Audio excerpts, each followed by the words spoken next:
Endi biz doimiy shifoxonalarga amaliyotga tayyorlaymiz.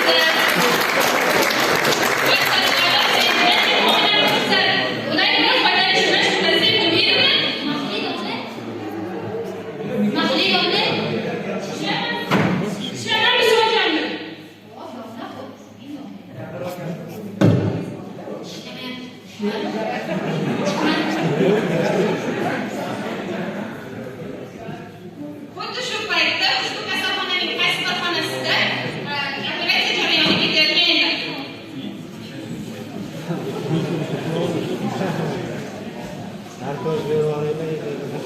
Demak, hamshira operatsiya jarayonini boshlaymiz. Davom qiling.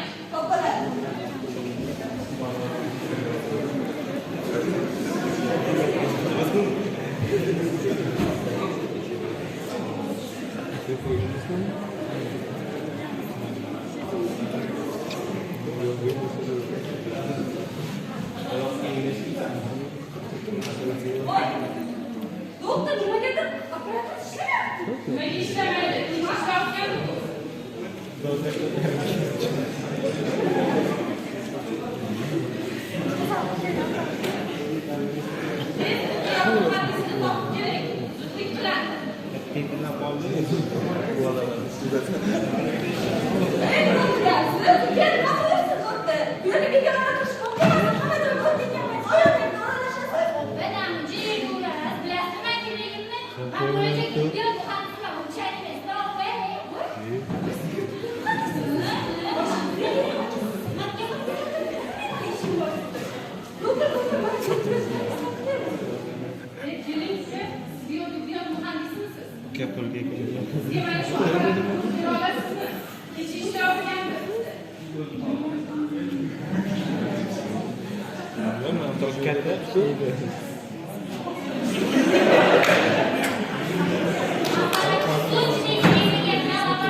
Gap yo'q. Biz bu safdagi ko'rinishimiz bilan qaysi bir kasbni yaxshi, qaysi bir kasbni yomon demoqchi emasmiz. Faqatgina har bitta kasbning hayotda o'z o'rni va ahamiyati bor. Hozirgi kunda tibbiy muassasalarning har birida biotibbiyot muhandisining alohida o'rni bor. Gap yo'q.